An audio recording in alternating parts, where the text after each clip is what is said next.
Throughout the next few months, the American Heart Association is inviting members of the community to take a seat on a traveling conversation piece, a red couch. With me now is Andrea Uten with the American Heart Association. Andrea, what are you doing to celebrate American Heart Month?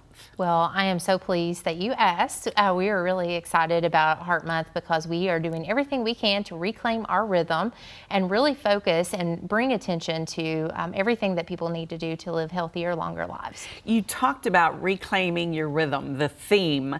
What does that really mean? Well, so often, I think everyone now with the pandemic, there are, so many people have really lost their rhythm and choosing healthier options and working out. And we're really looking at how can we all reclaim our rhythm and get back to a healthier life?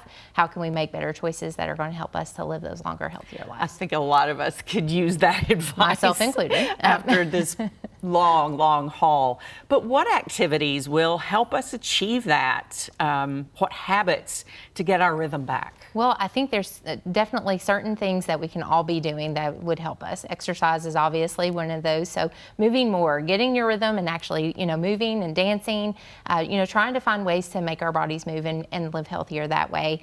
Obviously getting in the kitchen and cooking and making sure that we're having family meals.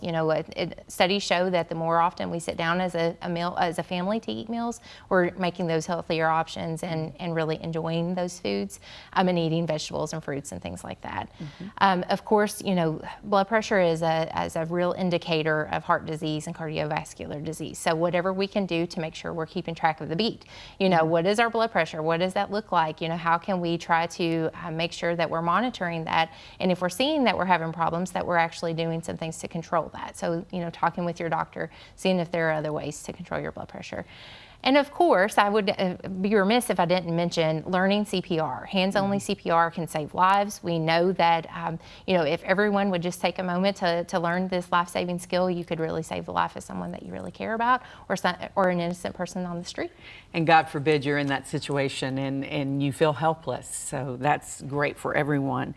Well, what is this Red Couch Tour? What do you hope to accomplish? Oh, well, we're so excited about the Red Couch Tour because we want to continue the conversation beyond Heart Month. We want to make sure that we're continuing to talk about these issues, that we're bringing attention to heart-healthy ways that people can make sure that we're staying focused on this. So our sponsors have agreed to help us with that. We're going to have different survivors, doctors, other sponsors that we work with to come and join us on the Red Couch and talk about the different ways that we can all keep this front and center throughout the year. It's a great focus for this month, and it will be so beneficial to so many. Andrea Uten, thank you. Thank you.